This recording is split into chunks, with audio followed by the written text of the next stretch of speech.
बिहार की स्थिति को लेकर उप मुख्यमंत्री सम्राट चौधरी का बड़ा बयान सामने आया है। उन्होंने कहा कि अगर आप पड़ोसी राज्यों से तुलना करें, नेपाल, पश्चिम बंगाल, झारखंड और उत्तर प्रदेश, तो कई मामलों में बिहार की स्थिति सबसे कमजोर नजर आती है। सम्राट चौधरी ने कहा कि प्रति व्यक्ति आय के मामले में बिहार सबसे नीचे है और स्वास्थ्य व्यवस्था भी काफी कमजोर है। उनका कहना है कि इन चुनौतियों को सुधारने के लिए सरकार लगातार काम कर रही है और विकास को गति देने की कोशिश की जा रही है। 2026 और 27 का बजट पेश किया साथियों, 23,000 करोड़ से बढ़कर 3.5 लाख करोड़ का बजट बिहार का हो गया। लोग पूछते हैं विकास कहां है? गांव में जाके देखिए, विकास दिखेगा। जिस गांव में कोई सड़क नहीं था, वहां सड़क बनाने का काम किया। और बिजली में तो क्रांति आया साथियों। मैं स्पष्ट तौर पर बताता हूं, बगल में नेपाल चले जाइए, बगल में बंगाल चले जाइए, बगल में बांग्लादेश चले जाइए, बगल में भूटान चले जाइए, बगल में झारखंड चले जाइए, सबसे ज्यादा यदि बिजली कहीं मिलता है वो बिहार है साथियों, जहां 23 से 24 घंटा बिजली बिहार में देने। और आज 23,000 करोड़ रुपया का सब्सिडी बिहार में दिया जा रहा। और आदरणीय मुख्यमंत्री जी ने ऐसी व्यवस्था किया। पिछले साल इन्होंने एक बड़ा फैसला लिया, जब महिलाओं के बीच में संवाद कार्यक्रम हो रहा था। कई महिलाओं ने चिंता जाहिर किया कि हमारे घर में बिजली का बिल आता है। नीतीश जी ने कहा कि ऐसी व्यवस्था खड़ा कीजिए कि बिजली हमारे गरीब साथियों को मिल सके।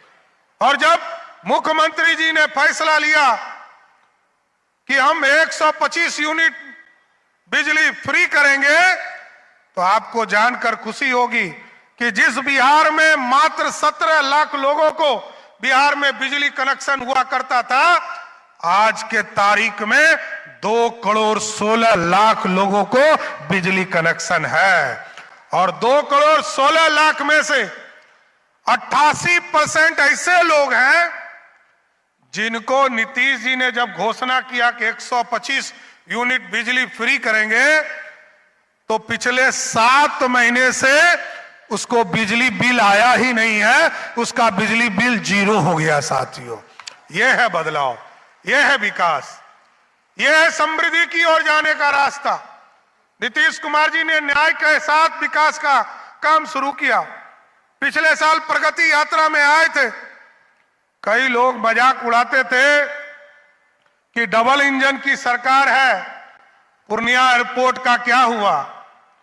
लेकिन मैं आदरणीय प्रधानमंत्री जी को, आदरणीय मुख्यमंत्री जी को विशेष तौर पर धन्यवाद देता हूं कि इस पूरे सीमांचल के लिए अब पूर्णिया से दुनिया के लिए पंख लगाने का काम मोदी जी और नीतीश जी ने करने का काम किया। सर, अब एयरपोर्ट बन गया, यहां से दुनिया में कहीं भी हम जा सकते हैं। और अब तो इंडस्ट्री खड़ा करना है।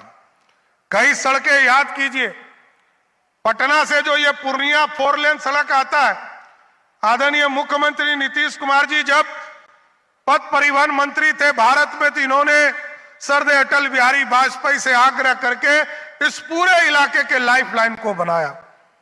अभी खगड़िया से पूर्णिया का 4 लेन बनाने का काम टेंडर की प्रक्रिया में चल रहा है साथियों। और इसके साथ साथ एक डेडिकेटेड पटना से पूर्णिया एक्सप्रेसवे बनाने का काम भी शुरू कर दिया गया। इसके लिए नीतीश जी और मोदी जी को धन्यवाद देना चाहता हूं साथियों। और आज भी अब तो इंडस्ट्री खड़ा करना है साथियों। बिहार में नीतीश जी ने कहा है अब इंडस्ट्री को आगे बढ़ाओ।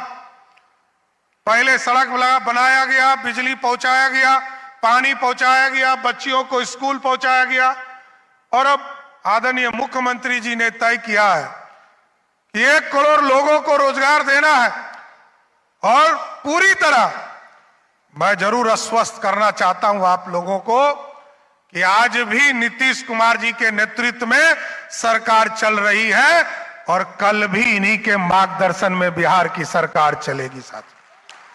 क्योंकि नीतीश कुमार जी ने जो विजन दिया है कि एक एक गरीब को चिन्हित करो, उनको रोजगार दो। अभी सरवन जी बता रहे थे कि 18 लाख महिलाओं को और जीविका दीदियों के अकाउंट में पैसे देने की तैयारी है। 1,81,00,000 परिवार को, महिला बहनों को खाते में पैसा दिया गया और 18 लाख और देने जा रहे हैं। न्यूज़ इंडिया 24 से काजल सिंह, ब्यूरो रिपोर्ट।